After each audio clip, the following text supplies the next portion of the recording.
Bonne soirée à toutes et tous. Merci beaucoup d'être là. Merci beaucoup. Nous sommes ravis de vous retrouver dans cette belle salle des Canaux pour cette troisième conférence de le cycle de cette année, cette fois dédiée au combat féministe, à la décroissance et à l'écologie. Du coup, nous remercions tout d'abord les Canaux pour nous héberger encore une fois dans cette magnifique salle et pour tout l'aide sur l'organisation. Et nous remercions aussi nos intervenantes qui ont accepté de participer et ont pris cette invitation à venir ce soir. Pour celles et ceux qui ne nous connaissent pas, nous sommes Alter Capitae. C'est une association née désormais plus ou moins il y a 2 ans qui met ensemble beaucoup de jeunes étudiantes, jeunes travailleurs et travailleuses, militantes et militants autour du thème de la décroissance. Nous cherchons d'organiser des débats, des conférences, même des formats un peu plus longs, comme peut-être vous connaissez l'Agora de la décroissance qu'on a fait l'année dernière à Sciences Po Paris. C'était bien. On cherchera peut-être de la refaire, mais pour rester du coup informé pour tous les événements qu'on fait et tout, vous pouvez suivre nos pages, suivre nos réseaux, mais aussi vous abonner à la newsletter et même rejoindre l'association, c'est possible. On peut en parler peut-être après. On fait un petit apéro. Du coup, pourquoi le débat de ce soir ? Je pense qu'en fait, ici dans la salle, on est plus ou moins tous et tous convaincus de la nécessité de changer le modèle actuel, capitaliste, qui est prédateur, qui est fondé sur l'idéologie de la croissance et sur l'exploitation massive des gens et des territoires de vivants. Mais pour faire cela, il est indispensable de comprendre en fait tous les liens que le capitalisme tisse avec d'autres formes de domination. On pourrait même parler d'une sorte d'unique forme de domination qui est à la fois capitaliste, patriarcale et coloniale. C'est impossible pour notre association de penser à une décroissance qui ne s'engage pas aussi en réflexion sur ces enjeux-là. Parce que c'est notamment en fait à travers l'intersection de ces enjeux, de ces formes de domination, que le capitalisme a pu s'est préservé et même prospérer jusqu'aujourd'hui. C'est notamment grâce à la marginalisation, à l'exploitation, à la mise à l'écart, à l'invisibilisation du corps et du travail des femmes et des minorités. C'est justement ce travail reproductif non rémunéré dont on aura l'occasion de discuter, ces criants écarts entre genres, et cela encore plus vrai si on pense à les inégalités criantes au niveau international, la division du travail entre nord et sud global, et même les conséquences que la crise écologique et sociale a. Et on aura aussi l'occasion d'aborder tout ça.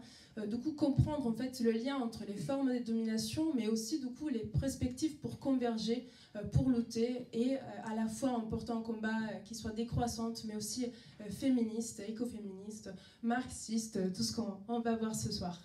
Je suis très contente et ravie de pouvoir vous introduire les intervenantes de ce soir.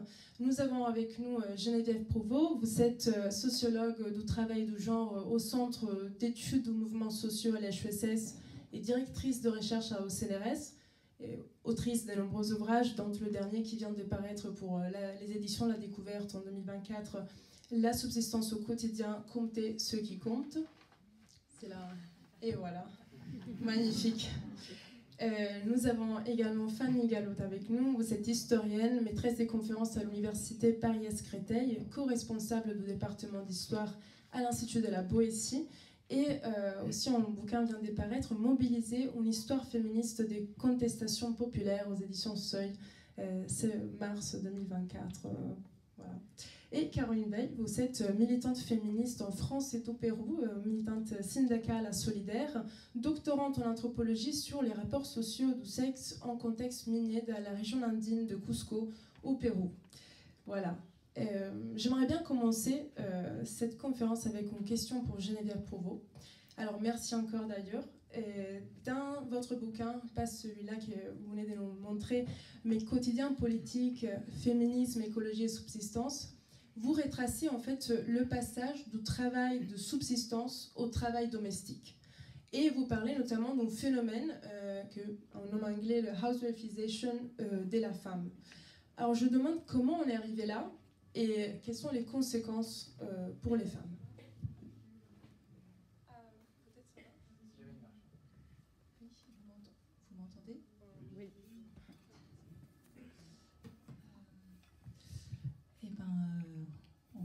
va se lancer dans l'explication d'un féminisme très particulier qui s'appelle le féminisme de subsistance et qui met l'axe, qui est un féminisme allemand, mais aussi états-unien et indien quand on y intègre aussi Mandana Shiva, et qui s'est posé, qui a une caractéristique importante, c'est que le passage ou la fin des sociétés de paysans artisans, paysannes artisanes, n'est pas considéré comme un progrès, mais plutôt comme une catastrophe à tout niveau pour les femmes, mais sociale aussi, dans la question des formes de redistribution et environnementale. Et donc, à partir de... Je vais arriver à la housewifisation, qui est déjà un mot qui doit vous sembler bien étrange, qui est assez compliqué, mais du coup, je vous raconte comment ce processus est décrit. C'est qu'elle voit... on est en pleine période du MLF et de dénonciation à la fois théorique, militante, de l'exploitation des femmes et du travail gratuit fourni par les femmes dans le travail domestique, et sans lequel il n'y a pas de capitalisme ou d'industrialisation possible. Et donc elle propose une sorte d'histoire qui amène au travail domestique, en essayant de requalifier ce que moi j'ai essayé de requalifier le processus, en partant de l'abstraction incroyable, inouïe, inédite sur un plan anthropologique, en fait, consistant à, dès qu'on doit assouvir un besoin primaire de l'existence, il faut sortir son porte-monnaie, compter l'argent, le donner à quelqu'un, et ensuite on reprend, on attrape, on achète un bien, que ce soit de l'eau jusqu'à la lessive. Et donc en fait, il y a ce qui nous, on a grandi dans cette société de consommation et ce type de travail domestique, mais elles essaient de dénaturaliser cette évidence pour, au contraire, en faire un travail extrêmement pénible, ce travail de consommation, mais surtout qui rompt, avec un autre type de travail qui s'appelle qu'elles vont qualifier de travail de subsistance, qui lui, ça ne veut pas dire qu'il n'y avait pas de marchandisation du tout. Il y a du commerce, les sociétés paysannes artisanes sont des sociétés commerçantes aussi, mais par contre il y a un rapport aux matières et à la matérialité qui est assez différent, puisqu'il y a la possibilité, dans des formes qu'on appellerait aujourd'hui de circuits courts, de voir ce qui se passe en amont dans la production de la matière, et en aval aussi ce qu'elle devient, et de suivre en quelque sorte ce cours-là de la matérialité, et d'avoir dans le travail de subsistance aussi un lien avec l'outil pour produire la matière, donc en lien avec des artisans, et aussi un lien avec le surplus, puisqu'il se trouve que c'est des matières assez singulières. Toutes ne sont pas inertes, et certaines peuvent se démultiplier à partir des matières vivantes, justement. Donc il y a un surplus, mais qui n'a rien à voir avec le surplus capitaliste, en fait, qui est un surplus de toute manière nécessaire, puisque vous savez que pour reproduire des matières, il faut toujours en garder un petit bout. Le levain, il faut en garder, des graines, il faut en garder. Donc, donc le travail de subsistance n'est pas un travail de survie, il peut l'être, mais c'est un travail qui de toute manière doit avoir plus de matière pour en garder pour la saison suivante. Donc pareil, les arbres on les coupe pas tous, on en garde, l'eau on la siphonne pas, on la rend, etc., etc. Et donc ce travail de subsistance va être l'objet d'une guerre planétaire, c'est comme ça qu'elle qualifie la chose, au sens militaire du terme. Vous savez, quand les militaires arrivent, ils rendent non comestibles, non cultivables, ils détruisent toutes les ressources du naturel et les liens sociaux aussi qui s'y déploient. Et donc, parce qu'en fait, cette manière-là, le travail de subsistance ne permet pas le travail de consommation, puisqu'il repose sur des échanges marchands limités. Il y a des échanges marchands, mais qui sont relativement limités. Et donc, le processus, ça va être de convertir des sociétés paysannes au travail de consommation. Et je ne veux pas être trop longue, donc on a combien de temps D'accord, pour être sûr que tout... Et donc le travail la conversion du travail de subsistance en travail de consommation est une opération qui va viser les femmes en particulier, parce que les hommes vont être happés par le travail en usine. Et cette conversion est tellement compliquée qu'il a fallu 150 ans de sciences ménagères, d'éducation ménagère, pour apprendre des sociétés entières à avoir cette idée saugrenue qui est d'avoir un équivalent monétaire, enfin pas un équivalent, de l'argent pour tous les besoins de l'existence. Et donc cette histoire s'est achevée en France, ça a duré jusqu'aux années 60-70. Il y a encore les agricultrices ont encore eu très longtemps des cours d'éducation ménagère pour leur apprendre à consommer, principalement. Et à Ellis Island, les migrants arrivant avaient des cours d'éducation ménagère pour quitter leurs conditions paysannes et devenir des consommateurs et consommatrices américains. Donc c'est pas une petite affaire, c'est pas une histoire. On est dans un levier majeur du lancement des sociétés industrielles et capitalistes. Et donc le terme de ce processus, c'est que tout le monde arrive au travail de consommation. Les femmes se trouvent spécialisées dans ce travail de consommation, pendant que les hommes et les enfants aussi quittent ce type de... On reviendra après sur l'invention de la famille nucléaire qui est aussi indispensable dans le processus. Et dans ce travail de consommation qui peut être qualifié de travail aliénant, parce qu'en fait il ne permet pas toutes les opérations permettent le travail de subsistance comme on l'a vu.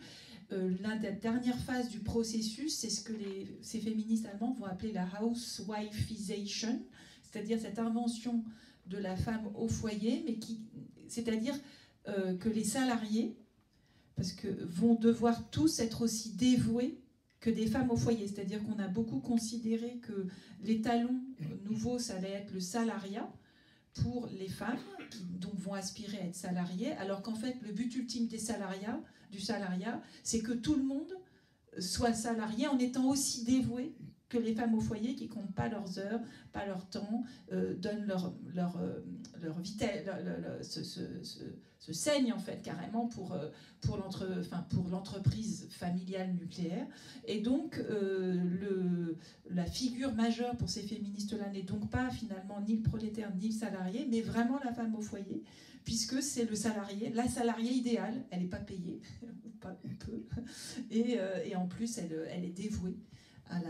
Et donc c'est ce qu'elles ont appelé la housewifeisation, et qui est très difficile à traduire en français, et qui donc les conduit à aussi intégrer, mais on y reviendra je pense dans la deuxième, puis surtout après, le fait que ce processus-là se fait en Europe, se produit aussi aux États-Unis, mais en fait le rouage indispensable du processus de transformation du travail de subsistance en travail de consommation, c'est la possibilité que le travail de subsistance, de contact direct avec la matière, soit accompli dans les pays du Sud, les colonies en premier lieu, et ensuite les pays recolonisés, mais sous une autre forme, pour qu'il y ait dans les colonies et ex-colonies, des travailleurs qui puissent être happés par des industries et payés à très moindre fait, parce qu'ils trouveront toujours une femme qui accomplira un travail de subsistance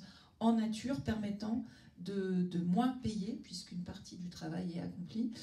Et donc là, ça pose la question du devenir du capitalisme, puisque à la fin, il faut bien qu'il y ait du travail en nature donné gratuitement, mais si à la fin tout le monde devient consommatrice ou consommateur, là il faudra payer un peu plus. Donc l'idée, c'est que de toute manière, le travail de subsistance continuera d'être nécessaire pour la survie du capitalisme. Donc c'est pas réjouissant. Merci beaucoup pour votre réponse, et on pourra peut-être continuer un peu sur la même question avec Fanny. En fait, vous avez travaillé beaucoup sur la question du travail reproductif, particulièrement dans votre dernier bouquin également, comme a été étudié par de nombreuses femmes féministes marxistes. Je pense notamment à Silvia Federici, que j'aime particulièrement. Et en fait, on parle du travail domestique, mais également du travail rémunéré des femmes, notamment par exemple dans les métiers du soin. Comment définir en fait du coup ce travail reproductif, et comment les rapports des classes, de genre, des races s'y croisent? On parle souvent de l'intersectionnalité aussi. Est-ce que vous pourriez nous dire un peu plus sur ça? Alors oui, effectivement, donc là, le livre Mobilisé dont on parlait tout à l'heure, il est vraiment centré sur cette question du travail reproductif. Je vais un peu développer sur comment je l'ai envisagé, mais je vais d'abord donner une définition, enfin ma définition de base, on va dire. C'est tout le travail qui concourt à la production et à la reproduction de la force de travail, c'est-à-dire tout le travail qui permet de retourner travailler le lendemain pour le capital et aussi de se reproduire intergénérationnellement, là encore pour le capital. Donc c'est une définition qui est ancrée dans le capitalisme. Et après, justement, en tension dans mon livre et de manière générale dans les trucs que j'essaye de réfléchir un peu, c'est que évidemment il y a aussi d'autres types de définitions qui peuvent étendre la question et se poser la question de la reproduction de la vie. Et c'est là qu'à mon avis, il y a toute la portée stratégique de la notion de travail reproductif qui se pose, c'est-à-dire non plus seulement pour le capital, mais peut-être pour penser justement voilà, la reproduction de la vie tout court en réalité. Je pense que dans cette notion, il y a cette possibilité aussi de l'étendre d'un point de vue stratégique. Mais je voulais le dire dès le départ. Alors du coup, évidemment, ce que ça veut dire, reproduire la force de travail pour le capital, ça veut dire le faire de toutes les manières possibles, de façon gratuite, non rémunérée dans le cadre du travail domestique, c'est-à-dire voilà, prendre en charge toute la bouffe, toutes les courses, toute l'éducation des enfants, etc., de façon gratuite, comme ça a été élaboré par les féministes. Mais c'est aussi, évidemment, toutes les structures qui existent aujourd'hui et qui, en fait, sont déqualifiées du fait de cette assignation au domestique. C'est tout le travail rémunéré dans la sphère professionnelle, déqualifié du fait de l'assignation au domestique. Tout ce qui se rapporte au bas salaire et tout ce qui se rapporte finalement à toutes les mobilisations d'ailleurs qu'on peut connaître en ce moment. Hein. Là, par exemple, je parle en tant que maman d'élèves dans le 93. Vous avez sans doute suivi toute la mobilisation en cours dans le 93 pour le plan d'urgence. Ça fait partie évidemment de ce travail reproductif, tout ce qui se rapporte à l'école, tout ce qui se rapporte à la protection sociale, tout ce qui se rapporte à l'hôpital marchandisé, tout ce qui se rapporte évidemment au service à l'aide à domicile, aux soins à la personne, etc. Tout ce qui se rapporte finalement au fait de pouvoir reproduire la force de travail le lendemain et se reproduire aussi de génération en génération. Donc vous voyez, c'est un énorme secteur d'activité. Donc c'est ce sur quoi je conclus mon livre, hein, c'est-à-dire que si aujourd'hui ce secteur d'activité compris globalement travail domestique non rémunéré et travail reproductif dans la sphère professionnelle déqualifiée, qui comprend le service public, qui comprend le service public marchandisé, qui comprend le service privé, voilà, s'arrête, eh bien, je pense qu'il ne faut pas 3 semaines de reconductible comme on a besoin pour les raffineurs pour qu'on paralyse assez sérieusement la société. Et d'ailleurs, c'est ce qu'on a vécu aussi au moment du Covid. Et c'est un peu de ça que je pars, c'est-à-dire que mon travail, il est le produit à la fois des mobilisations des femmes gilets jaunes, à la fois de la période de la pandémie et du Covid, du fait qu'il faut inverser les priorités, plus jamais ça, et sortir d'une logique productiviste, et en même temps du renouvellement de la contestation féministe mondiale, notamment autour de la perspective de la grève féministe, centrée autour de la question du travail reproductif et de l'arrêt de ce travail reproductif pour justement, enfin de l'arrêt et ou de définir de nouvelles modalités, hein, parce qu'évidemment on ne va pas laisser les personnes âgées et ou les patientes, je le dis tout de suite, mourir comme ça, et c'est aussi repenser en fait cette question. Qu'est-ce que ça veut dire d'ailleurs faire la grève par exemple à l'hôpital? Ça passe pas forcément par le fait de ne pas aller travailler, de ne pas s'occuper des patienteux, mais ça peut aussi passer par ne pas remonter les actes, puisque maintenant vous savez que il y a tout un pan de privatisation de l'hôpital qui fait que c'est aussi comme ça que ça fonctionne. Bref, en tout cas, tout ça pour dire que donc ce travail reproductif comprend l'ensemble de ces activités.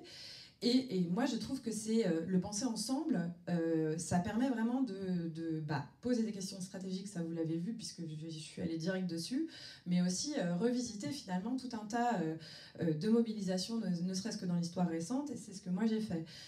Depuis 1945, de choisir différents types de mouvements sociaux dans différents espaces, portés par différentes actrices qui luttent depuis leur travail reproductif, c'est-à-dire en tant que, par exemple, mère, en tant qu'épouse, ou aussi en tant que professionnelle déqualifiée contre, par exemple, le travail gratuit puisqu'on trouve au milieu des années 70 des mobilisations d'élèves infirmières qui dénoncent la vocation, le fait qu'il faut qu'elles payent pour faire des stages. À ce moment-là, et d'ailleurs elles obtiennent à ce moment-là un certain nombre d'acquis, et voilà. Mais du coup elles dénoncent explicitement, elles ont des banderoles contre le travail gratuit qui leur est demandé dans le cadre de leur formation en tant qu'infirmière. Et donc penser finalement la continuité de ces espaces, ça évite, en fait dans l'historiographie, il y a eu une tendance, en gros, moi, j'ai essayé de reprendre un peu des élaborations qu'il y avait dans les années 70. C'est-à-dire que dans les années 70, il y avait vraiment cette idée, il y a eu ces réflexions autour du travail domestique et de leur articulation avec le travail professionnel, etc. Et puis, on y reviendra peut-être tout à l'heure dans une question suivante, mais dans les années 80, dans les années 90, avec le néolibéralisme, il a beaucoup plus été question du travail professionnel des femmes, c'est-à-dire de leur carrière, et éventuellement de la dite conciliation. Je dis ça parce que voilà, on ne concilie pas trop, on galère souvent.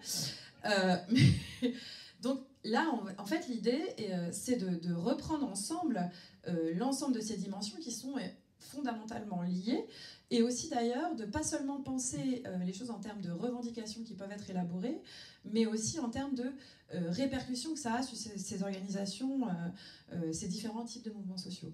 Alors je vais être un peu plus concrète pour expliquer un peu ce sur quoi j'ai travaillé, mais j'ai à la fois travaillé par exemple sur le monde agricole, et notamment sur la JACF, qui était la jeunesse agricole catholique féminine, qui était le pendant féminin de la JAC, donc la jeunesse agricole catholique, qui était en fait un mouvement de masse après 1945, avec 50 000 personnes qui se réunissent au Parc 50 000 jeunes qui se réunissent au Parc des Princes en 1950 par exemple. Donc c'est quand même pas anecdotique, on a aujourd'hui assez peu de rassemblements d'une telle ampleur, et donc toute une élaboration au niveau de la JACF à destination donc des femmes pour justement étudier avec elles les rôles qu'elles peuvent être susceptibles aussi de jouer dans la modernisation agricole, dans toute cette période-là.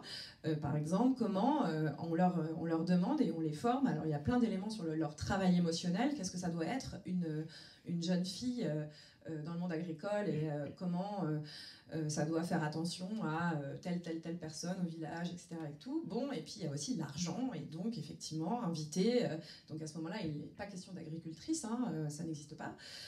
Mais il y a un peu cette idée de faire en sorte que son mari investisse, puisque de la même manière qu'il y a des investissements à effectuer dans le cadre de la maison, par exemple dans l'électroménager, ce type de choses, mais il y a l'idée aussi d'investir dans l'exploitation, et donc je visibilise aussi un peu cette dynamique-là, c'est-à-dire le rôle qu'elles ont joué là-dedans, et puis après je file un peu cette question sur les années 70, sur la guerre du lait, qui est d'ailleurs, ça faisait aussi écho aux mobilisations qu'il y a pu y avoir en janvier, sur le juste prix du lait, où là on a une vraie émergence de syndicalistes qui après vont s'engager dans les mouvements paysans travailleurs en fait, et d'ailleurs qui vont aussi se mobiliser en interne, parce que c'est pas déconnecté. Et ça, c'est un autre truc très central, que je disais tout à l'heure, c'est-à-dire que se mobiliser sur des revendications féminines / féministes, ça produit aussi des effets sur les organisations dans lesquelles on est, et l'éthos masculin qui est finalement très largement mis en avant, qui est aussi héritier du mouvement ouvrier. On parlait tout à l'heure de Marx. Il y a quand même toute cette idée-là aussi derrière, c'est-à-dire de remettre en cause une division sexuelle du travail militant. Alors, c'est pas du tout dit comme ça à l'époque, évidemment, mais d'essayer de poser aussi autrement les questions en interne de ces organisations, et notamment, par exemple, aussi dans le cadre du mouvement paysans travailleurs, et puis après, ça donne lieu à la création de la Confédération paysanne, etc., etc.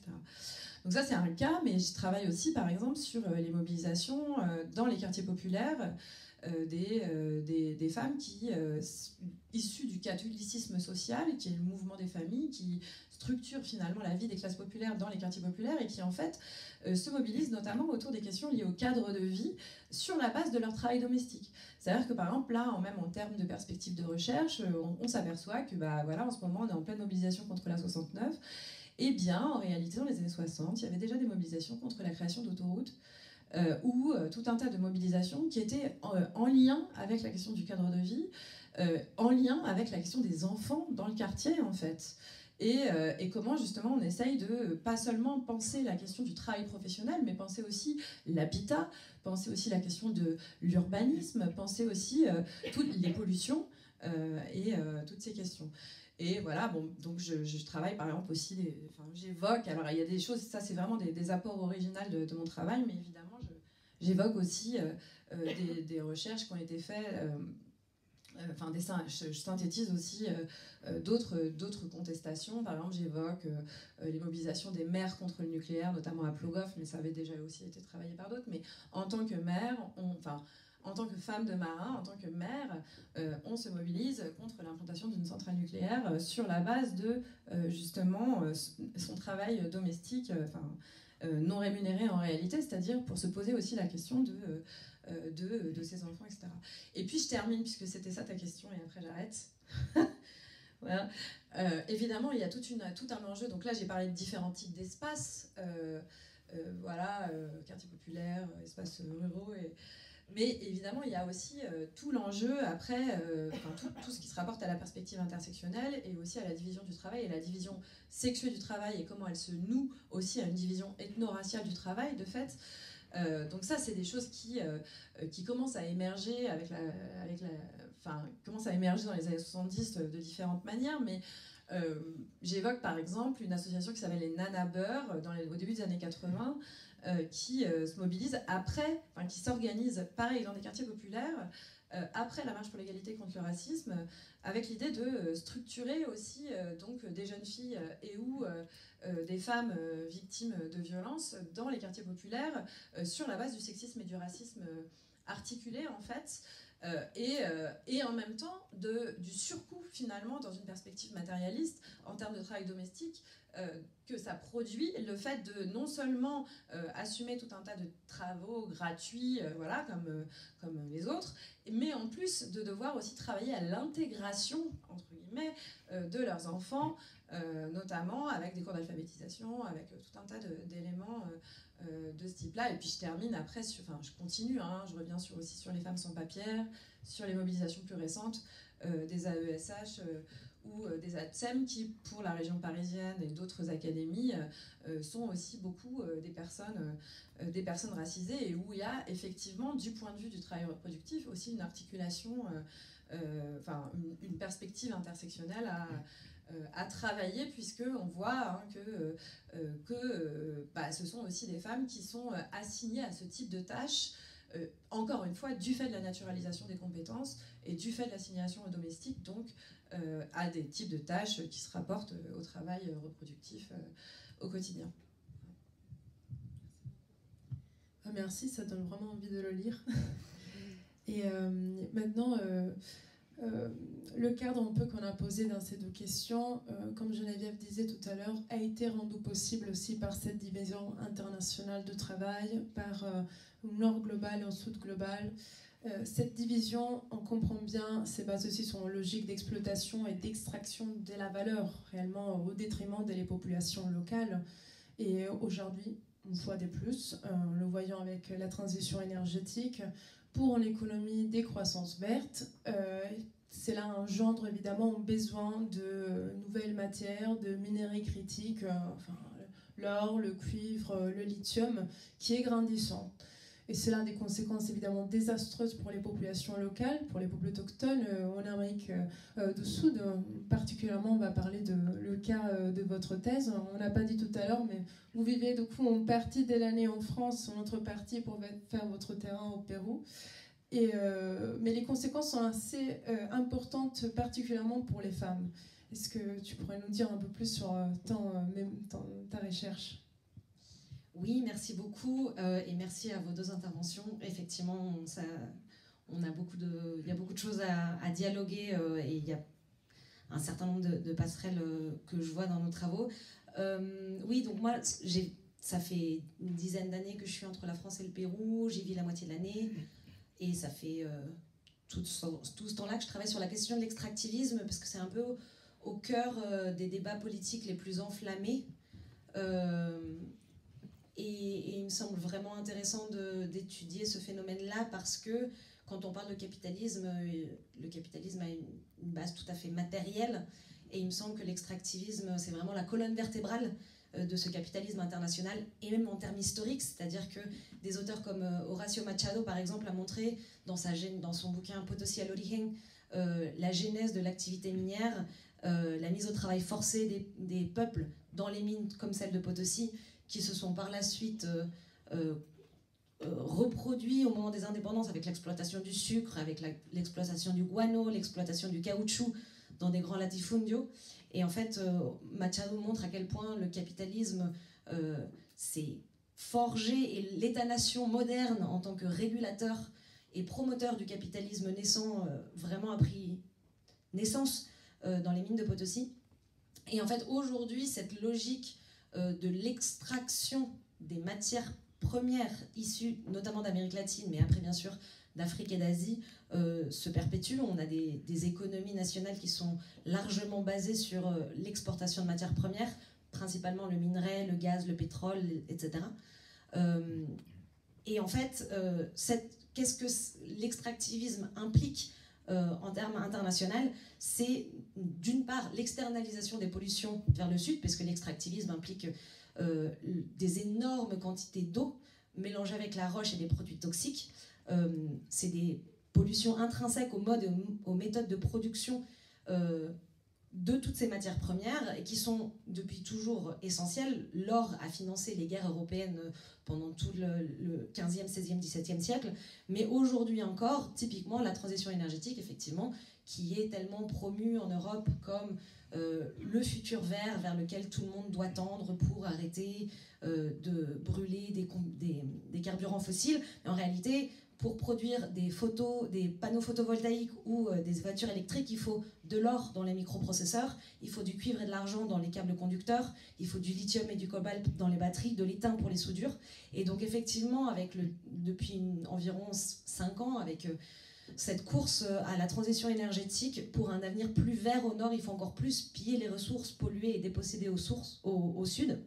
Donc c'est vrai que, pour rebondir un peu sur le titre de la conférence aujourd'hui, la question de l'écoféminisme, de l'écologie, elle doit être vraiment inscrite dans une logique internationale, historique et donc anticoloniale. Et donc voilà, donc l'extractivisme qui s'accentue notamment avec les tournants néolibéraux qu'on a vus dans toute l'Amérique latine dans les années 80-90, tout ça s'inscrit concrètement dans les régions, dans les territoires où les projets miniers s'installent. Donc je vais me concentrer un peu sur les projets miniers transnationaux, parce qu'il y a une grande variété d'activités minières, mais du coup, je pense que ce qui nous semble le plus intéressant pour analyser ce que le capitalisme fait aux femmes et aux territoires, c'est, disons, se concentrer sur la question transnationale. De ce que moi je peux observer de mon travail de terrain, c'est qu'il y a un vrai changement de logique des rapports sociaux, où tout se réorganise justement autour du salaire. Et qu'est-ce qui se passe du coup dans ces contextes? On voit une énorme frustration des communautés du fait des injustices économiques, puisque les grandes entreprises transnationales pillent les richesses, ils prennent l'or, ils l'emportent ailleurs, et ils ne laissent que quelques miettes aux communautés locales. Un approfondissement des inégalités, de la différenciation de classe, le niveau de conflictualité dans les sociétés s'intensifie du fait que certaines personnes réussissent à tirer un peu de bénéfice de l'activité minière, et la grande majorité voit leurs conditions empirer. Les impacts environnementaux sont extrêmement importants, c'est-à-dire qu'il y a des dépossessions de terres souvent de façon forcée, c'est-à-dire que la police nationale, d'ailleurs la police nationale péruvienne, formée au contrôle de foule par la police française. La question de la coopération policière et militaire internationale a un énorme rôle à jouer, puisque les impacts environnementaux et les impacts économiques sont source de contestations très importantes. L'air, souvent très pollué par différents gaz, l'eau qui s'assèche et l'eau polluée. Et donc voilà, cette contestation permanente fait l'objet d'une répression extrêmement violente, de poursuites pénales abusives, d'une militarisation des territoires. En réalité, la reproduction du capital international qui se base sur cet extractivisme, sans lequel il ne peut pas vivre, se reproduit de façon systématique par une violence qui s'inscrit dans la continuité historique du colonialisme. Sur les femmes en particulier, qu'est-ce que ça veut dire que la restructuration de la société autour du capital? Dans les régions andines, jusqu'au moment où les mines s'installent, en réalité, ce qui se passe, c'est qu'il y a une forme d'économie de subsistance où l'économie ne dépend pas exclusivement de l'argent.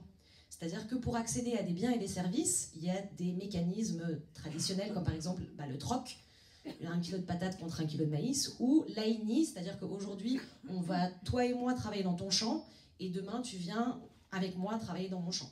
Donc ça permet, sans passer par des transactions monétaires, d'accéder à ces biens et ces services. Or, quand les mines arrivent, avec une injection très importante et très rapide d'argent, tous ces mécanismes non monétaires disparaissent. Donc ça implique que toute la vie sociale devient de plus en plus dépendante à l'argent. Si on n'a pas d'argent, on ne peut pas vivre. Moi, j'ai discuté avec des dames qui disaient « Mais quand moi j'étais petite fille, on pouvait produire suffisamment pour manger. Aujourd'hui, à cause de la pollution, on n'arrive même plus à manger. Et quand on n'a pas d'argent, ben, on meurt de faim. » C'est-à-dire que la faim devient un sujet là où, il y a 15 ans, 20 ans, ça n'existait pas. Parce qu'il y a beaucoup d'argent qui est introduit très rapidement, le coût de la vie augmente énormément. Donc, la société dans son ensemble dépend de plus en plus de l'argent pour pouvoir survivre. Or, l'activité minière, bien évidemment, est un secteur extrêmement masculinisé. 96% des travailleurs de la mine sont des hommes et ils monopolisent tous les services qu'on peut offrir à la mine, donc le transport, le commerce, etc. Donc ça veut dire que on a besoin de plus en plus d'argent pour pouvoir survivre. Or, l'argent est de plus en plus gagné par les hommes. Du coup, ça implique une dépendance des femmes vis-à-vis de leur mari en termes économiques. Et ça, c'est quelque chose d'assez nouveau parce que dans les économies andines, de manière générale, les femmes, je ne dis pas qu'il y a une égalité des genres, hein, loin de là. Il y a un niveau de violence de genre extrêmement brutal dans les communautés. La question n'est pas là, mais la dépendance économique et la vulnérabilité en termes de survie est quelque chose de vraiment nouveau. Et donc, en fait, ce qui se passe, c'est que l'asymétrie de position entre les hommes et les femmes augmente du fait de cette monétarisation de la vie économique et de cette masculinisation des revenus. Donc, en fait, des hommes avec plus d'argent, ça veut dire plus de dépendance, mais ça veut aussi dire plus de prostitution, et ça veut dire plus d'infidélité. Mais donc, qui dit infidélité, je vais aller très, très rapidement parce que c'est un peu trop long pour rentrer dans les détails, mais qui dit infidélité dit suspicion permanente sur les femmes, donc jalousie, donc violence de genre. Ce que moi j'observe, c'est là où l'activité minière s'installe, le niveau de violence de genre, du fait de l'asymétrie de position sociale qui augmente également énormément. Du coup, les hommes vont de plus en plus travailler à la mine, parce que c'est plus rentable. Et donc, il y a une espèce de féminisation de l'activité agricole. Les femmes sont plus fixées dans les communautés, elles ne vont pas travailler ailleurs, elles ne vont pas travailler dans les mines, elles ne vont pas travailler dans la ville. Donc les pollutions, notamment de l'eau, qui ont lieu, c'est particulièrement les corps féminins, féminisés, qui le subissent le plus. Elles tombent régulièrement plus malades. Comme la pollution implique que les animaux meurent et que les cultures ne poussent plus, c'est le travail productif des femmes qui est impacté, donc une vraie destruction de l'économie de subsistance qui se féminise. Et ça implique aussi un alourdissement du travail reproductif parce que les métaux lourds dans le sang, notamment le plomb, l'arsenic, etc., impliquent des enfants mal formés, des retards mentaux, etc., enfin des maladies très très lourdes et qui sont systématiquement prises en charge par les femmes. Donc voilà, l'économie minière en réalité est un désastre pour les communautés andines en particulier, mais pour les femmes en particulier. Et moi, ce que je trouve très intéressant, c'est que du coup, toutes ces transformations qui se passent via la monétarisation de la vie économique et la restructuration de la société autour du salariat, c'est quelque chose que Silvia Federici analyse dans son petit bouquin « Le capitalisme patriarcal ». Et effectivement, du coup, ce que je vois, c'est que l'activité minière, ça n'est rien d'autre que l'expansion des rapports sociaux capitalistes dans des sociétés qui étaient jusque-là plutôt périphériques à cette logique, et que, nécessairement, le capitalisme implique la reproduction de la dépossession des moyens de production du type la terre, et notamment de la dépendance extrême des femmes vis-à-vis des hommes dans le cadre d'un travail, d'un salariat qui est construit autour de la figure de l'homme.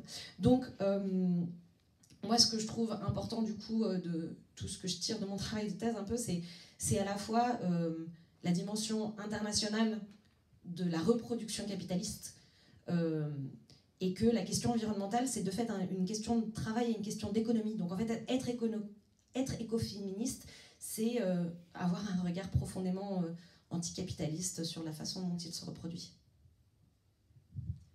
Merci beaucoup, extrêmement intéressant.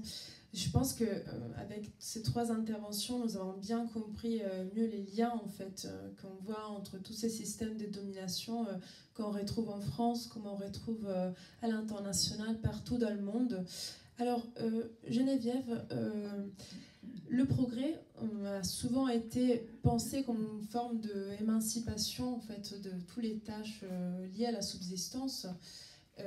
Or, ce progrès, c'est ce qui nous amène aujourd'hui droit dans le mur de la crise écologique, de la crise sociale qu'on vit aujourd'hui. Alors, je me demande si dans son perspective écoféministe, et moi j'y dirais également décroissante, alors le combat contre le capitalisme n'est pas tout d'abord aussi un combat pour se réapproprier de cette subsistance, de cette autonomie. Oui, effectivement, ça fait partie de... Enfin, c'est ce qui permet en tout cas à ces luttes pour la subsistance, en fait, d'être intrinsèquement anticapitaliste, mais aussi féministe, en fait. Pour moi, c'est vraiment... ça marche ensemble, comme ça vient d'être rappelé, c'est-à-dire qu'il y a une dégradation complète. Il y a un patriarcat capitaliste, en fait. C'est juste qu'on passe...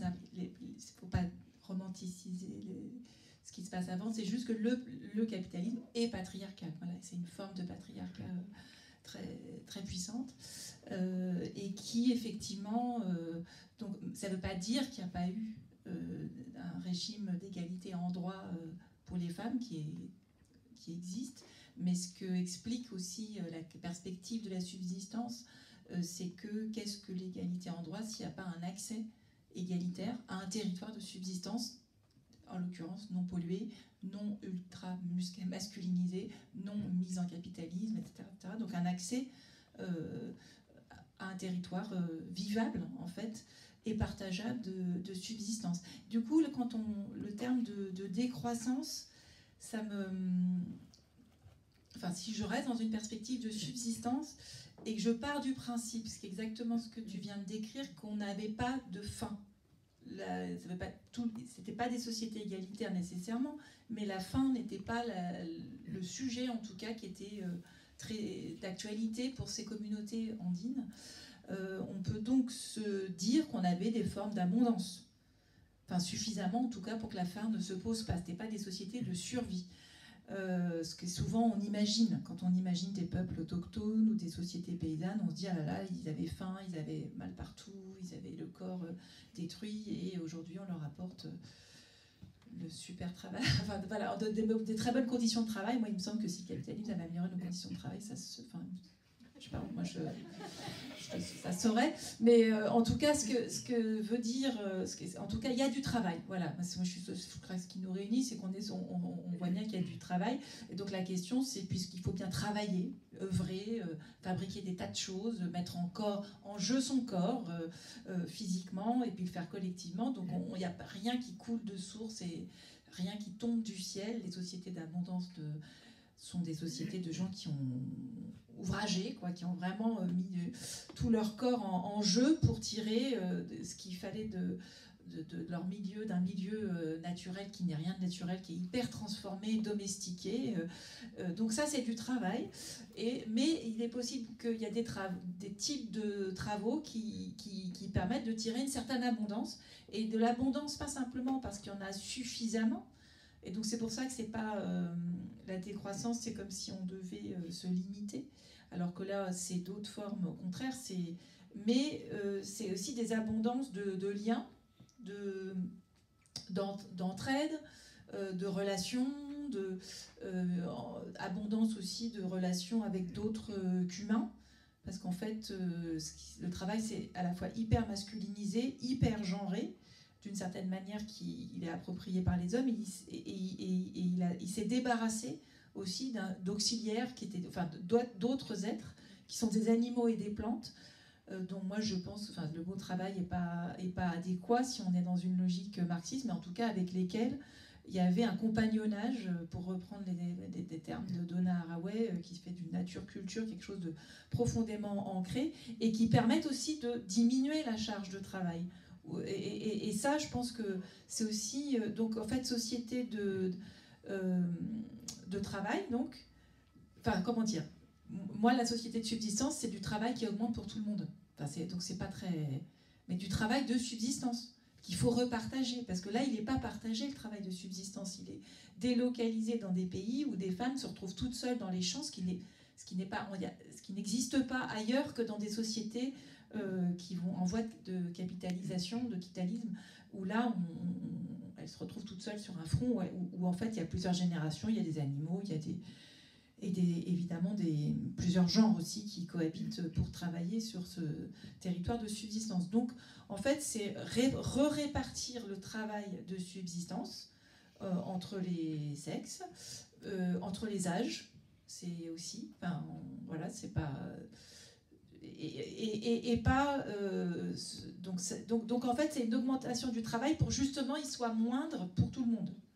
Et donc, en fait, les Maria Miss et Veronica Bellon-Thompson, qui ont écrit ce livre sur la subsistance, elles ont un concept que je trouve très, très beau, qui s'appelle la sweat equity. Et donc, ça veut dire l'égalité dans le labeur, dans la sueur. C'est vraiment un principe de répartition en disant, voilà, il faut travailler pour vivre. Il y a du travail reproductif incompressible, qui est là, comme tu l'as vraiment dit, c'est la reproduction de la vie même. Ça n'existe pas. Même Robinson Crusoe, il a un esclave. Donc en fait, il n'y a pas rien qui produit de soi-même. Et donc l'enjeu, c'est de le répartir pour que l'abondance soit... Donc c'est pour ça que le mot décroître... Par contre, il faudra faire décroître les activités qui, elles, sont... éminemment exploitatrice et fondée sur un système de production qui n'est pas... Comment ? Qui menace la subsistance. Voilà. Et donc, en fait, donc décroissance de ces activités-là pour croissance d'autres activités. Mais sachant que tout ça, c'est... Enfin, moi, je suis sociologue, donc je ne peux pas faire des prédictions... voilà, mais ce que je veux dire, c'est que ce que je constate, c'est que qu'est-ce que ça veut dire dans une société post-subsistance de réenclencher des cycles de subsistance quand les milieux naturels sont troués, enfin sont démembrés, désarticulés par des routes, par des mines, par un travail complètement réorganisé. Ça crée du coup aux mains d'une toute petite minorité de gens une suractivité en fait pour repeupler et recréer une chaîne de métiers ou une capacité de réenclencher une subsistance qui fait que là, on est à un état quand même d'équilibre très vulnérable parce qu'il y a un épuisement en fait aussi d'une petite partie de la population qui se retrouve, voilà, tandis que l'autre partie n'a pas de territoire de subsistance même si elle voulait les réenclencher. Donc là, on a aussi un enjeu de partage des terres et des tâches parce que y en a qui en font trop et d'autres à qui les moyens ne sont pas donnés. Donc là, il y a des luttes frontales très, très vigoureuses à faire pour accéder à cette société de subsistance post-subsistance, puisqu'on est dans une société post-subsistance dans les pays du Nord. On a détruit la subsistance.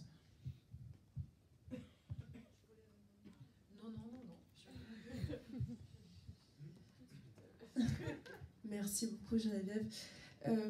En retournant à la question du féminisme, il y a quelque chose qu'il faut en fait comprendre, c'est que le combat féministe parfois a été aussi instrumentalisé, repris par des forces politiques, je pense notamment et néolibérales et d'extrême droite, pour promouvoir leurs agendas politiques.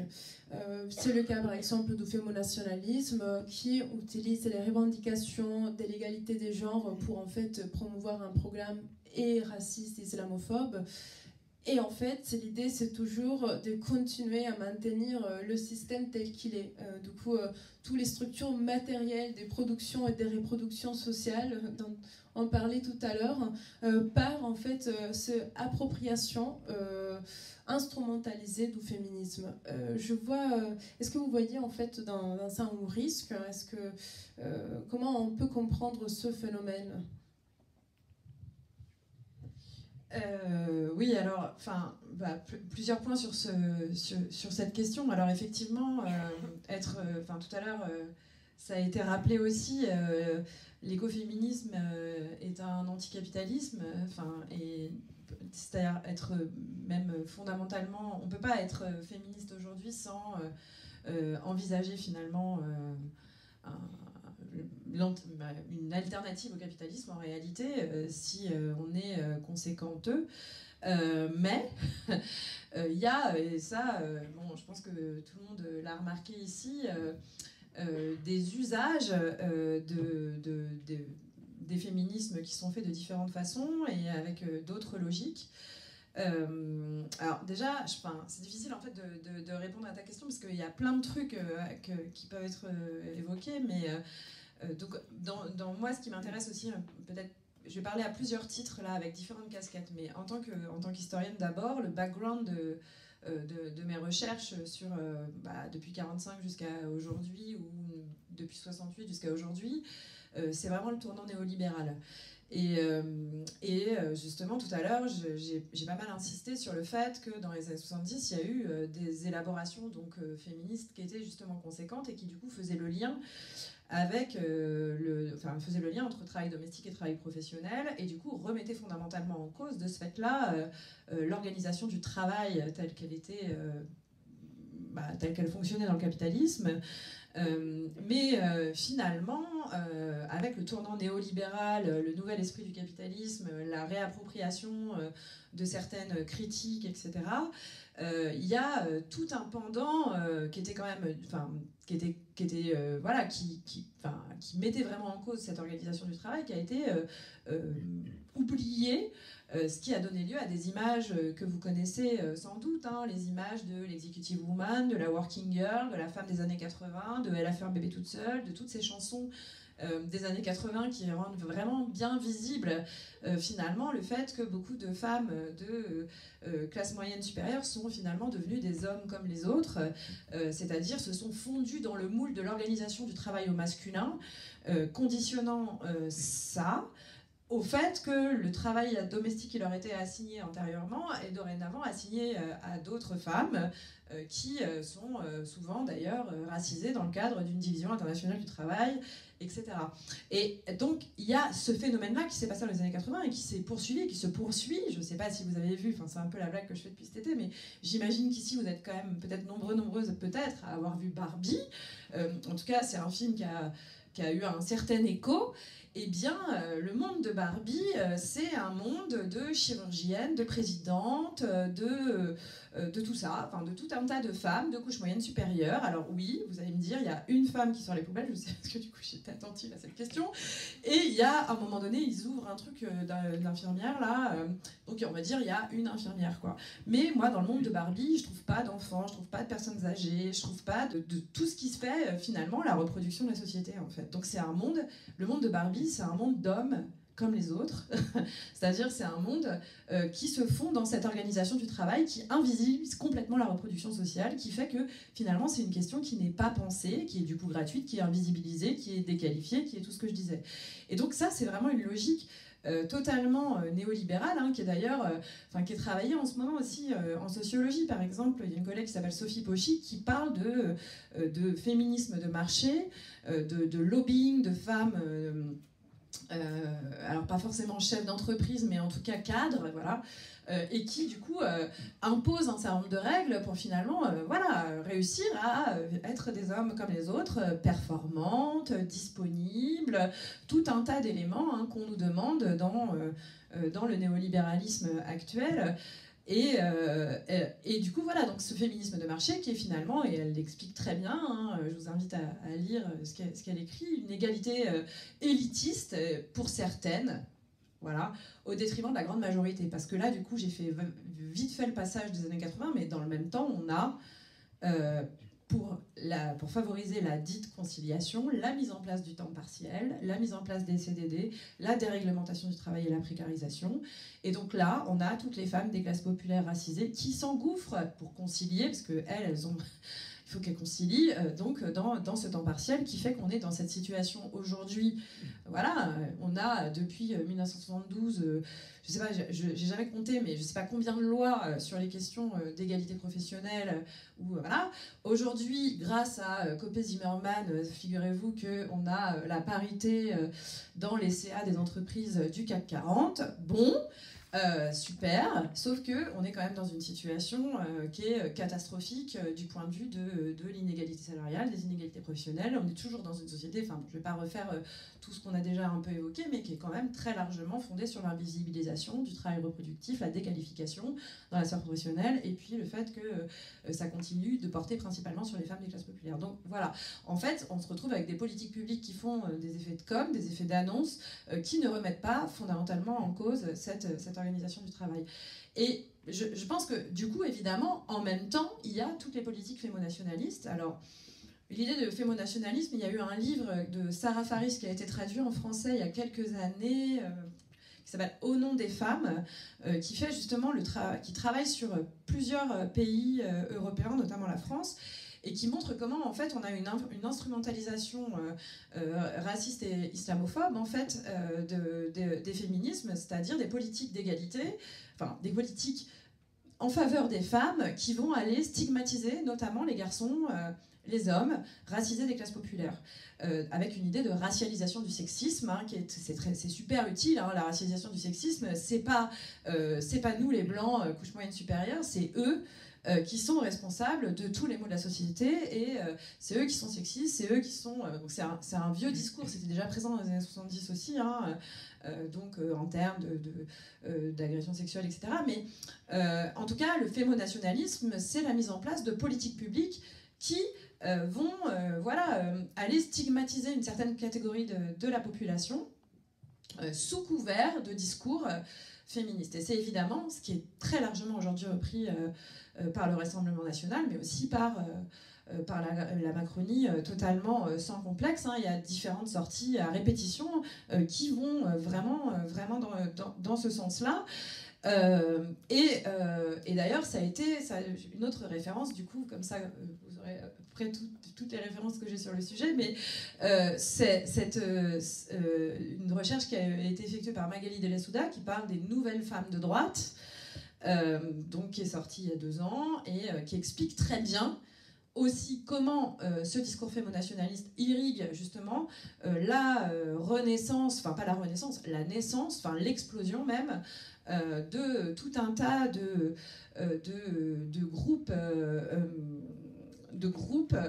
de femmes qui sont dans des aspirations mettant en avant la complémentarité des sexes, et donc aussi donc transphobes en fait, sous couvert de la lutte contre le prosélytisme trans, etc., et qui en même temps déploient un discours raciste et fondamentalement raciste, dans le cadre de ces politiques publiques qui sont du coup, c'est-à-dire ces groupes ils émergent aussi parce que ces politiques publiques favorisent leur émergence, c'est-à-dire que parce que voilà, il y a par exemple, il y a une loi sur le harcèlement de rue, du coup on va dire c'est vrai que les hommes racisés des classes populaires, franchement, et donc du coup ça fait qu'il y a plein de groupes et que ça se développe. Et là du coup je prends mon autre casquette qu'on n'a pas évoquée encore aujourd'hui, c'est que je suis formatrice en fait à l'INSPE, alors bon, ça va encore changer de nom, mais en gros l'IUFM, la formation des enseignantes, sur les questions de genre et de discrimination ethno-raciale. Donc je forme des enseignants de premier degré, second degré, de façon interdisciplinaire, etc. Et ça, c'est un discours qu'on retrouve énormément en fait dans l'éducation nationale. Hein. On a d'altériser certaines catégories de population sous couvert de la mise en œuvre de l'égalité filles-garçons. C'est-à-dire, on met en œuvre l'égalité filles-garçons et du coup on dit qu'il y a certaines personnes qui sont vraiment très éloignées. Et d'ailleurs, c'est des gens qui ne sont pas vraiment de chez nous. Là, je vous prends des citations de situations qu'on a pu relever dans le cadre de la préparation au concours d'Instit, par exemple. Et l'éducation est un lieu absolument central de ces politiques-là en ce moment. Et alors, par rapport à ta question, je dirais que c'est totalement flippant. Mais voilà, on est dans une période politique glauque, flippante, voilà, précisément. Mais en gros, on voit des groupes qui émergent partout. Donc, par exemple, Zemmour avait lancé à la rentrée les parents vigilants contre le prosélytisme trans, etc. On a aussi d'autres groupes qui font des actions dans des écoles à chaque fois qu'il y a des choses qui sont mises en œuvre sur les questions d'égalité filles-garçons, ou d'éducation affective et sexuelle. Il y a eu des exemples aussi, même par exemple en Belgique à la rentrée, il y a eu des mobilisations sur cette question.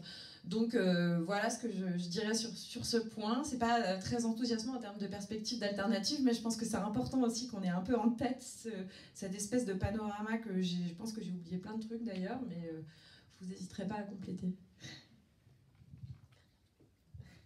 2027, on le voit là. Bon, tout terminer sur les mobilisations, c'est important, c'est mobiliser, se soulever contre ce système. Et effectivement, en Amérique du Sud, dans le cas justement Ketu étude, il y a beaucoup de mobilisation contre la destruction environnementale aux mains des entreprises extractivistes géantes. Et c'est quoi du coup ces leviers de lutte et comment les femmes s'impliquent justement dans ces mobilisations? Je vais essayer de pas trop me perdre. Moi, ce que je trouve intéressant, c'est que paradoxalement, là où on parle le moins d'écologie, c'est là où on est le plus efficace pour préserver l'environnement. Et inversement, les discours qui sont très centrés sur l'écologie ont tendance à être très dépolitisants. Je vous explique. La question du pillage des ressources, la destruction environnementale, la défense du territoire contre les entreprises minières, en fait, comme je vous expliquais, ça s'inscrit dans la continuité des luttes anticoloniales qui ne se posent pas forcément en termes écologiques, mais qui du coup ont tout à voir avec la question. Au Pérou, pour ceux et celles qui ne seraient pas au courant, il y a eu des grosses mobilisations décembre 2022, début 2023, une situation politique un peu compliquée, mais en gros, le président Pedro Castillo, un andin comme nous, qui avait été élu majoritairement par les populations andines,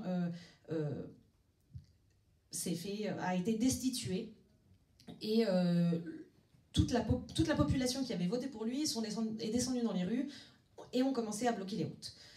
Ça a donné un énorme conflit national avec entre 50 et 70 personnes qui sont mortes, des centaines de blessés, le pays paralysé pendant un moment. Mais du coup, il y a une vraie dimension antiraciste à la défense de la présidence de Pedro Castillo face à une élite de la capitale très blanche qui le considérait comme un autochtone, donc il est bête, il parle pas bien, il s'habille mal, etc. Donc il y avait une position très très antiraciste à défendre Pedro Castillo. Mais aussi les gens qui se sont mobilisés au-delà de la figure de Pedro Castillo et ce qu'il pouvait incarner, s'est mobilisé contre la constitution de 93, donc une constitution issue de l'auto-coup d'État de Fujimori qui a marqué le tournant néolibéral, la privatisation, l'ouverture au capital extractif international, etc. Et de façon plus spécifique aussi, toutes les mobilisations étaient contre les entreprises extractives qui pillent nos ressources et qui ne laissent que des miettes. Avec le fameux slogan « Hay oro, hay cobre, pero el pueblo sigue pobre ». Il y a de l'or, il y a du cuivre, mais le peuple est toujours pauvre. Et donc, encore une fois, la question de l'environnement, du pillage des ressources et de l'économie est tout à fait liée. Et en fait, ces mobilisations se sont vraiment attaquées, dans le fond, non seulement au racisme structurant, mais aussi à la base politique, la Constitution, et à la base économique, les industries extractives, de ce tournant néolibéral. Et dans ces révoltes, qui sont éminemment politiques, les femmes ont été vraiment les plus radicales. De ce que moi j'ai pu voir sur le terrain, c'était les seules à exiger la restitution de Pedro Castillo, alors que dans les villes, disons, le discours un peu plus consensuel, c'était d'appeler à des nouvelles élections, et les hommes des territoires ruraux andins demandaient aussi des nouvelles élections. Donc en fait, celles qui étaient politiquement les plus radicales, c'était les femmes. Et pour elles, ça a été une véritable prise de conscience. Toutes ces mobilisations, on a ouvert les yeux grâce à Castillo. Et donc il y a un peu ce qu'une anthropologue péruvienne qui s'appelle Marisol de la Cadena analyse en termes de... Les femmes sont plus indiennes, donc il y a une racialisation du genre. Comme les femmes sont moins intégrées au système économique monétaire et à la migration, donc elles sont plus associées au peuple autochtone, etc. Et donc elles ont été particulièrement visibles et elles ont particulièrement revendiqué un certain nombre d'éléments visuels très associés à l'autochtonie, donc les polleras, les jupons traditionnels, le fait d'avoir un chapeau, etc. Donc voilà, c'est dans toutes ces mobilisations politiques, ce qu'on exigeait, c'était la mise à l'arrêt de toutes ces entreprises transnationales extractives qui pillent les richesses et qui polluent. Et à l'inverse, toutes les mobilisations sur le registre de l'écologie ont tendance à être extrêmement dépolitisantes, et notamment pour les femmes.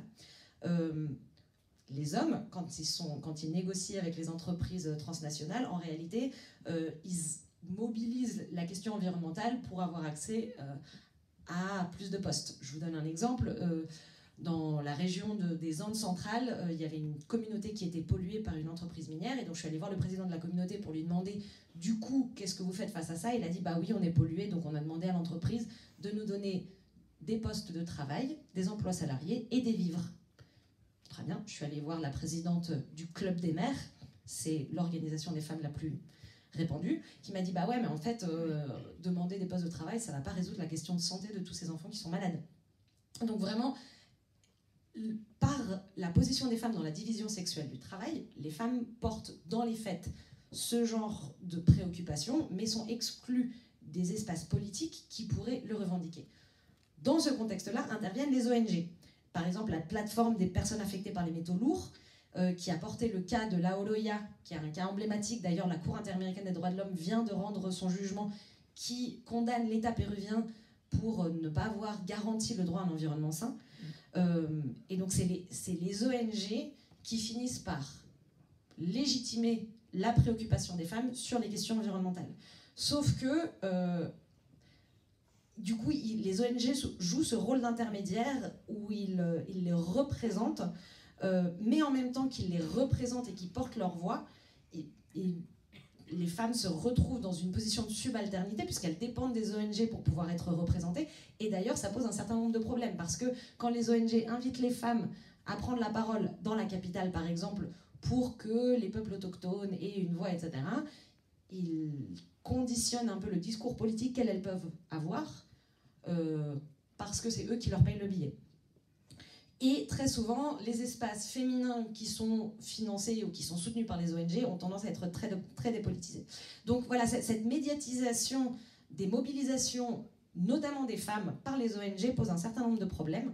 Et c'est ce que une amie et collègue, Kira Grieco, analyse dans les mobilisations contre le projet minier Conga au nord du Pérou, comme la féminisation de la contestation, qui pose un certain nombre de problèmes. Elle dit par exemple, la participation des femmes aux mobilisations est représentée comme la conséquence de leur nature maternelle, ce qui légitime leur engagement public dans un contexte extrêmement machiste, tout en le réduisant à une expression instinctive et émotionnelle. Et en fait, ce genre de représentation des femmes dans les mobilisations pour l'environnement, ça rend invisible un certain nombre de difficultés et d'obstacles qu'elles ont à effectivement se mobiliser. Ça invisibilise par exemple les pressions et les jalousies du mari pour qu'elle priorise le travail des enfants plutôt que d'aller aux réunions, les chantages à lui couper les vivres si elle continue à faire son travail politique. Ça rend invisible la triple journée de travail, parce que donc il y a le travail productif, le travail reproductif et du coup après le travail politique. Souvent les ONG parlent d'une co-construction, d'une horizontalité avec les partenaires, etc. Mais en fait il n'y a pas une horizontalité des moyens. Les travailleurs salariés des ONG, ils ont toute la journée et ils ont des moyens pour pouvoir faire leur travail, alors que les femmes des communautés doivent travailler en plus de faire tout ce travail politique. Ça rend invisible les attaques constantes sur leur légitimité à faire partie des espaces mixtes, et de fait aussi, puisque on politise le fait qu'elles se mobilisent contre la pollution en tant que maire, ça ne permet pas l'émergence d'une conscience de sujet politique propre, avec des droits propres, puisqu'elles se mobilisent que pour le bien-être collectif. Et de la même façon qu'il y a une vraie problématique à représenter les femmes comme particulièrement garantes de l'environnement pour leur famille, etc., le fait de représenter... Parce que les femmes autochtones comme gardiennes de la planète, c'est vraiment un discours qu'on entend très largement, et en France en particulier, je l'entends un peu partout. Les femmes autochtones qui seraient naturellement plus proches de la nature du fait de leur appartenance à une communauté autochtone, gardiennes de la planète parce qu'elles ont un lien avec les êtres non humains autour d'elles, etc. C'est vrai qu'il y a un rapport différent au territoire. N'empêche que, comme l'a souligné une fois Isabelle Guérin, qui est une socio-économiste avec qui j'ai pu échanger, il y a un vrai souci à assigner ce travail écologique de préservation de l'environnement aux femmes autochtones, parce que ça les renvoie, ça les assigne à cette responsabilité de sauver la planète, tout en nous dédouanant de notre lutte anticapitaliste, du coup. Et puis finalement, cette romantisation, cette dépolitisation du rôle des femmes dans les luttes écologiques, et notamment dans les territoires autochtones, il y a un vrai danger de romantisation, c'est-à-dire que personne ne veut être une héroïne, et lutter pour les économies de survie, en fait, c'est pas drôle, c'est de la survie. Et en fait, c'est romantiser la pauvreté, romantiser cette lutte pour sa survie, il y a un danger à ça. C'est-à-dire il faut, je pense, rappeler les conditions économiques de pression systématique sur le travail des femmes et sur les territoires des Suds pour éviter de tomber dans ce genre de romantisation de leur mobilisation. Merci.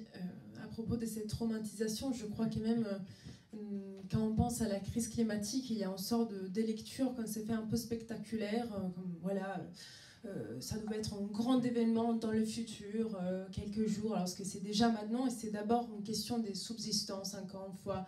Ça veut dire une maison détruite par des inondations, des kilomètres parcourus pour chercher de l'eau, ou encore les difficultés à devoir gérer toutes les tâches ménagères dans la contrainte. Du coup, encore une fois, on peut lire les questions de la crise climatique écologique comme avant tout des gestes quotidiens qui, encore une fois, sont à la responsabilité tout d'abord des femmes.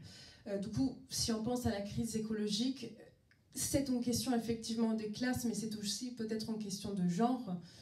Et c'est comme ça qu'on aimerait introduire un peu cette dernière partie du débat, cette question ouverte pour les intervenantes, mais aussi pour pouvoir en débattre avec vous. Et c'est justement que, comme association Intercapital, nous on défend l'idée de décroissance, qui est justement la décroissance de ce qui est en train de détruire effectivement nos conditions d'habitabilité de la planète et du coup notre subsistance sur cette planète.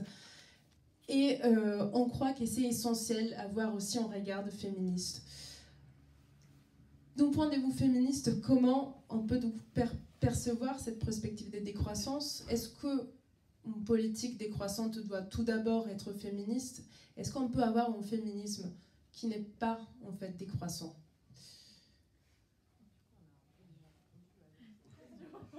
Oui. Mais moi, j'aurais vraiment lancé un peu ce débat sur la décroissance. Non, moi, je voudrais peut-être revenir sur Françoise Daubonne, qui a inventé le terme écoféministe en 1974 et qui a écrit un livre qui s'appelle Le féminisme ou la mort, et qui faisait écho à l'écologie, enfin voilà, le livre de Dumont, qui est le premier écologiste à se présenter à une présidentielle, parce qu'elle voulait dire qu'il n'y a pas d'écologie sans féminisme. C'est-à-dire que donc elle a dit c'est le féminisme ou la mort. Et donc pour toute la complexité là qui a été évoquée, elle écrit ça en 74, puis après son livre Écologie / féminisme, qui je trouve est vraiment le plus abouti, parce que qui a été écrit en 1978, à cette époque-là, elle dit « les femmes n'ont pas encore été complètement alignées sur le modèle masculin ». Et donc, elles paraissent hyper ringardes, elles sont hyper assignées dans un caractère très genré au travail domestique. Donc, elles sont encore, en fait, les mains dans la matière, dans quelque chose qui va être considéré comme souillé. Mais du coup, elles ne sont pas complètement éloignées. Elle n'emploie pas le terme de subsistance, mais c'est moi qui vais l'employer pour elles. Donc, elles ne sont pas complètement éloignées de la subsistance. Elles paraissent d'ailleurs complètement inoffensives. Et donc, c'est peut-être une chance historique, elle dit, que ces femmes, de manière planétaire, puissent s'unir parce qu'elles ne sont pas complètement prises dans un monde capitalo-centriqué. Et donc, si elles peuvent constituer une classe au même titre que, voilà, elle répond à la question de la classe prolétaire, est-ce que c'est...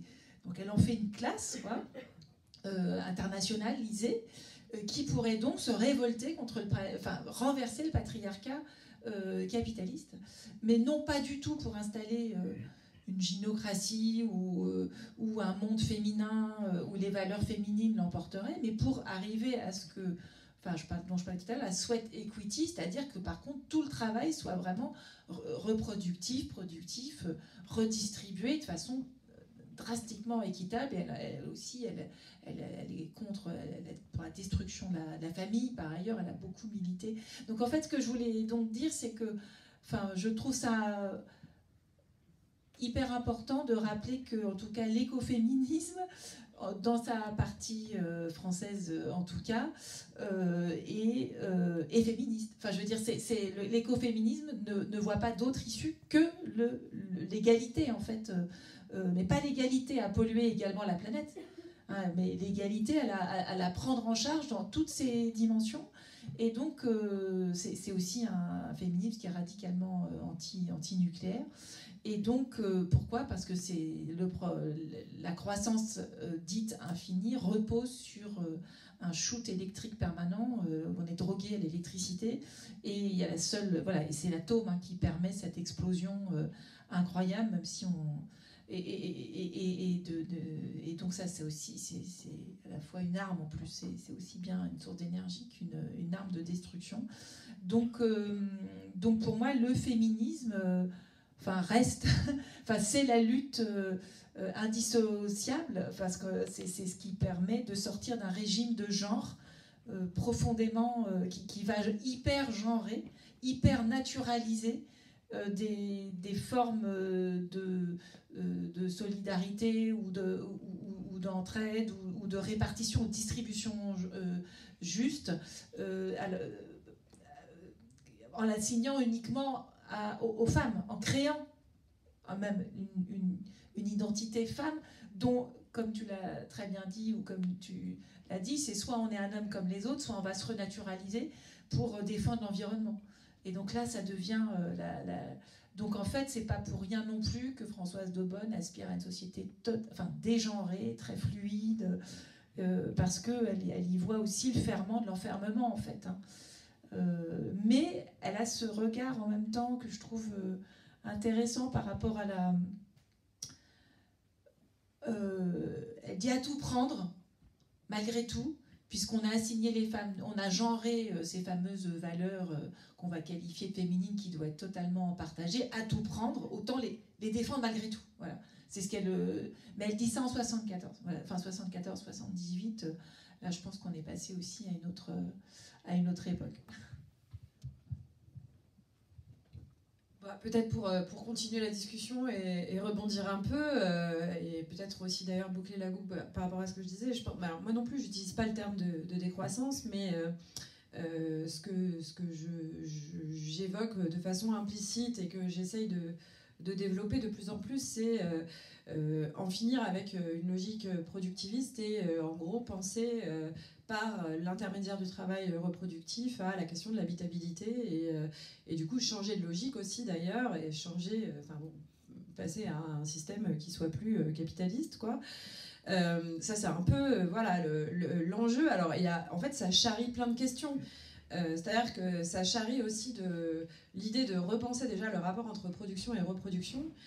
qu'est-ce qui relève du productif et qu'est-ce qui relève du reproductif, hein, ce que par exemple, on en a déjà parlé un petit peu, mais Silvia Federici ou d'autres penseuses féministes marxistes italiennes comme Maria Rosa della Costa avaient fait dans les années 70, c'était de dire aussi que les ménagères, en fait, elles étaient productrices d'une marchandise particulière qui est la force de travail, et que du coup, sur cette base-là, elles s'organisaient aussi en tant que classe, hein, puisqu'il y avait cette idée de seuls les producteurs s'organisent en tant que classe ouvrière, hein, telle que ça avait été aussi conçu par notamment Marx, hein, au 19e siècle. Et donc il y a l'idée aussi de repenser la classe, de repenser et du coup, de repenser aussi cette question, et peut-être aussi de sortir finalement, de se demander finalement, voilà, ça c'est un peu les questions moi, sur lesquelles je suis, c'est-à-dire qu'est-ce qui relève du reproductif, qu'est-ce qui relève du productif, est-ce qu'en définitive, si on prend tout un tas de mobilisations, y compris récentes, on n'est pas finalement dans des mobilisations du travail reproductif bien plus centralement que du productif. Alors c'est aussi lié à la position qu'on occupe dans la division internationale du travail, mais est-ce que ça ne devrait pas aussi nous conduire à repenser par exemple la stratégie syndicale et même politique un peu différemment, et bien sûr repenser aussi l'action du travail. Là on a toutes parlé de travail, évidemment toutes finalement on définit le travail autrement, et ça c'était un truc absolument central aussi qui était porté par les féministes des années 70, qui a été secondarisé et qui revient. Je pense qu'il y a un enjeu aussi à redéfinir aussi les contours du travail aujourd'hui, et du coup pour penser effectivement aussi une autre société. Alors après, ça pose plein de questions, mais il y a la question d'un point de vue stratégique, comment on articule le fait qu'on soit dans un système capitaliste aujourd'hui et le fait qu'il y ait des alternatives qui se mettent en place à la base. Est-ce que du coup on est est-ce qu'on continue de défendre des revendications? Alors par exemple, je termine sur ça, des trucs que j'ai écrits, je termine sur il y avait des penseurs, André Gorz par exemple, évidemment vous avez peut-être compris, on n'en a pas du tout parlé, mais il y a aussi le débat sur la rémunération du travail domestique. Bon, mais et à ce moment-là, André Gorz expliquait que voilà, il voyait pas l'intérêt finalement de mercantiliser ce travail qui n'était finalement pas mercantilisé de fait dans le cadre capitaliste, etc. Et moi, je trouve qu'il y a une tension en fait par rapport à ça, parce qu'il y a en même temps une légitimité. Enfin, il y avait une légitimité. Aujourd'hui, en France, la question, elle se pose plus exactement dans ces termes, mais en tout cas, il y a tout un enjeu de reconnaissance qui passe par la revalorisation, qui passe aujourd'hui par le fait qu'on est dans le capitalisme, mais qui passe aussi par, du coup, quand il y a des mobilisations des AESH et des ATSEM et des femmes de chambre de l'hôtel Ibis des Batignolles, il y a un enjeu fondamental de salaire et de revalorisation, et ça passe par la question de l'amélioration des conditions de travail, d'augmentation de salaire, etc. Parce qu'aujourd'hui, on est dans ce système-là. Mais moi, je trouve que cette notion de travail reproductif, justement, elle permet de penser les deux aspects en même temps. C'est-à-dire, elle permet de penser une autre société qui serait fondée sur une autre logique qui serait pas capitaliste, et en même temps, dans l'état actuel des choses, aussi de revendiquer sur des questions à destination du pouvoir, et aussi d'ailleurs de constituer des luttes et des mobilisations. Et je pense que c'est aussi pour ça que c'est une notion stratégique intéressante, en plus de tout ce qu'on a déjà dit avant. Et voilà. Et du coup, pour boucler la boucle, et d'ailleurs, c'est toi qui m'as fait découvrir le fait que c'était Françoise Daubonne qui avait été à l'initiative de la grève des femmes de 1974. Voilà, cette question, donc c'est pas du tout nouveau qu'il y ait des femmes qui, comme elles se sont aussi réappropriées la notion de travail, les féministes, pareil, la grève, il y a eu la grève de l'impôt, grève des ventes, grève des mères, grève des femmes, etc. Aujourd'hui, il y a la perspective de la grève féministe, et moi je crois que la perspective de la grève féministe, elle permet aussi, de façon sous-jacente, de poser cette question, voilà, peut-être vous diriez de la décroissance. Moi, je ne sais pas si Je connais pas assez toute la littérature qui s'y rapporte pour me l'approprier là comme ça, mais en tout cas pour poser aussi la question d'une autre logique désandrocentrée. On aura désandrocentré le travail, on désandrocentre la contestation, et on désandrocentre aussi d'ailleurs les structures de mobilisation qui font ces contestations, qui sont pas du tout désandrocentrées aujourd'hui, même si par exemple, voilà, on a plein maintenant, on a des femmes à la tête de plusieurs organisations syndicales.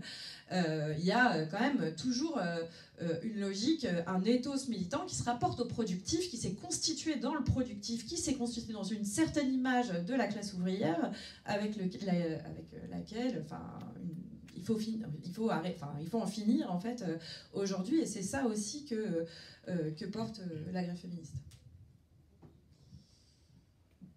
Il me revient les derniers mots, c'est un peu compliqué. Mais sur la question de la décroissance, pour revenir au débat qu'on a pour au moins la 3e fois avec toi, j'ai essayé de réfléchir un peu sur ces derniers jours sur pourquoi est-ce que, du coup, moi non plus, j'utilise pas vraiment le terme de décroissance et pourquoi le terme me dérange un peu ou qu'est-ce qui se passe. C'est qu'en fait, du coup, décroissance, c'est l'opposé de la croissance, mais en fait, la croissance, c'est rien d'autre que l'accumulation du capital sous un autre nom, pour nous faire penser qu'on bénéficierait tous de ce processus. On le sait bien, l'accumulation du capital bénéficie au capital auquel nous on contribue. Mais en fait, du coup, la croissance n'est qu'un euphémisme pour parler de l'accumulation du capital. Et donc, du coup, il me semble important de pouvoir changer les termes du débat, parce que les termes et les concepts qu'on utilise et qu'on mobilise pour penser la société conditionnent le fait de pouvoir penser une société différente. Donc, plutôt que de parler de décroissance, moi, il me semble plus pertinent, plus stratégique peut-être de parler d'anticapitalisme. Et effectivement, dans cet anticapitalisme, de quoi on parle, je rejoins complètement ce qui a été dit, changer les logiques de production qui répondent à des besoins de la société plutôt qu'à l'accumulation du capital, donc une économie de subsistance qui est vraiment à l'opposé de la société d'accumulation du capital, une société dans laquelle il y aurait une capacité de prise de décision collective pour pouvoir prioriser la production, et qui ne fasse pas une division entre public et privé, qui segmente le temps, qui fasse une division entre travail productif et travail reproductif. En fait, c'est repenser l'organisation de la société sur des bases non capitalistes, et donc pour ça, il faut qu'on puisse nommer nous-mêmes les rapports sociaux et ne pas utiliser les euphémismes que le capitalisme nous propose comme croissance ou décroissance. Voilà, c'est pour ça que ce truc-là me gêne. Et justement, je trouve, moi qui travaille du coup dans les Andes, j'ai étudié le quechua pendant 4 ans à l'INALCO ici à Paris. Je le parle pas, on va être honnête, hein, mais le fait d'étudier des langues autochtones, ou cette langue andine en particulier, ça décentre, si on parle de désandrocentré, désoccidentalocentré, c'est au moins aussi important, parce qu'en fait, la culture occidentale étant tellement androcentrée, étudier, comprendre, aimer, partager la vie avec des gens qui viennent d'un monde vraiment radicalement différent et qui s'intègrent tout juste au capitalisme, et ça nous permet d'imaginer, de percevoir le monde de façon très très différente. Et en ça, je pense qu'on a beaucoup à apprendre des gens ailleurs dans le monde, qu'on a tendance à réduire et à homogénéiser sous cette catégorie de peuple autochtone, alors que c'est des gens, des peuples très très très différents d'un endroit à l'autre, mais en tout cas qui justement ont été moins formatés par le capitalisme occidental, et donc de passer du temps ailleurs que dans le cœur de la bête capitaliste. Et il y a beaucoup de choses à apprendre d'elles et eux. En tout cas, moi je sais que ça me rend très heureuse de passer la moitié de ma vie dans les Andes, et aussi pour ça. Et pour terminer sur la question de est-ce qu'on peut être féminisme, est-ce qu'il peut y avoir un féminisme qui soit pas du coup anticapitaliste, etc. J'ai envie de dire, bien sûr qu'il y a un féminisme qui n'est pas anticapitaliste, on l'a bien dit, le féminisme ne devrait pas être, si le féminisme veut être vraiment radical dans le sens aller à la cause, à la racine du problème, oui, mais n'empêche qu'on n'est pas que femmes, nos identités sociales sont multiples, et le fait d'être femme, c'est l'une parmi d'autres. Et les femmes, dans toute leur diversité, défendent aussi leurs intérêts de classe, leurs intérêts de race, le fémonationalisme. Oui, c'est des blanches qui défendent les blancs. Enfin, oui. Et donc, du coup, la question, je pense, là-dedans, dans notre multiplicité d'identités sociales, situés à des endroits différents dans ces systèmes d'articulation des oppressions. C'est qui sont nos alliés, qui sont nos ennemis, sur quelle bataille, à quel moment. Je pense que la question, elle est plutôt là. Et est-ce qu'on peut être anticapitaliste sans être féministe aussi, pour celles d'entre nous qui sommes dans des espaces et des collectifs anticapitalistes? On se rend bien compte que le travail gratuit, la division sexuée du travail, y compris militant, il est extrêmement présent. Et donc voilà, donc la question c'est comment est-ce qu'on continue à construire dans tous les milieux et sur tous les fronts. Merci beaucoup, merci beaucoup. Ce débat sur le terme revient à chaque fois, mais je pense que c'est important parce que c'est juste comme ça qu'on peut avancer sur nos idées et comprendre en fait aussi les alliances qu'on peut tisser entre mouvements, entre groupes et idées différentes. Pour moi, il y a juste un problème quand on parle d'anticapitalisme. Enfin, moi, je me définis autant qu'anticapitaliste, mais le problème, c'est que l'anticapitalisme n'est pas forcément décroissante. Il y a eu des formes d'anticapitalistes qui étaient tout à fait matérialistes et positivistes. C'est toute l'histoire de le marxisme jusqu'à maintenant qui commence effectivement à penser les questions de la reproduction sociale et de tout ça, de l'écosocialisme, mais ça n'a pas toujours été le cas. Et pour moi, c'est là que c'est intéressant de poser la question de la décroissance parce que c'est ça le grand problème que nous avons aujourd'hui. Mais ça reste évidemment ouvert au débat. C'est le débat qu'on va avoir avec vous.